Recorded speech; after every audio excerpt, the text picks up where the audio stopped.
امام زمانہ کی فوج میں فرشتے اور جنات ہوں گے۔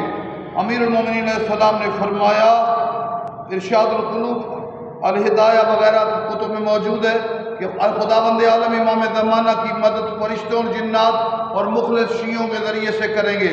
حکومت مہدی آبان ابن تغلب کہتے ہیں امام جعفر صادق نے فرمایا، گویا ابھی میں امام زمانہ کو دیکھ رہا ہوں کہ شہر نجف کی پشت پر دیکھ رہا ہوں، جب وہ دنیا کے اس نقطے پر پہنچ جائیں گے، نجف سے معاملہ سٹارٹ ہوگا چونکہ کیپٹل ہے، دنیا کے اس نقطے پر پہنچ جائیں گے تو آپ سیاہ گھوڑے پر جس کے بدن میں سفید چٹی ہوگی، پیشانی پر ایک سفید نشان ہوگا، سوار ہوں گے، دنیا کے شہروں کو فتح کریں گے، دنیا کا ہر شہر قبول کرے گا۔ نیز امام مہدی انہی شہروں میں ان کے درمیان ہوں گے، تمام شہروں میں، جبکہ وہ رسول اللہ کا پرچم لہرا رہے ہوں گے۔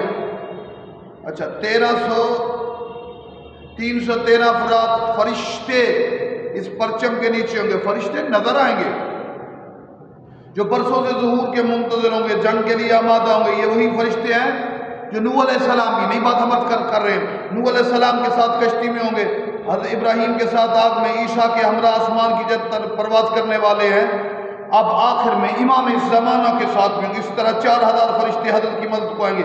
یہ وہی فرشتے ہیں جو کربلا میں امام حسین علیہ السلام کے ہم رکاب جنگوں کے لیے آئے تھے، لیکن انہیں اجازت نہیں ملی اور آسمان کی طرف چلے گئے۔ جب اذن جہاد کے ساتھ لوٹے تو امام حسین شہید ہو چکے تھے۔ اس عظیم فیض کے کھو دینے پر مسلسل غمگین، محزون اور گریے میں، اور امام زمانہ علیہ السلام کے ساتھ آئیں گے، امام کے دائیں جبرائیل، بائیں میکائیل، اور کائنات میں امام زمانہ توحید، رسالت، ولایت کا ہولڈ قائم کریں گے۔ اللہم اجل ولیک الفرج۔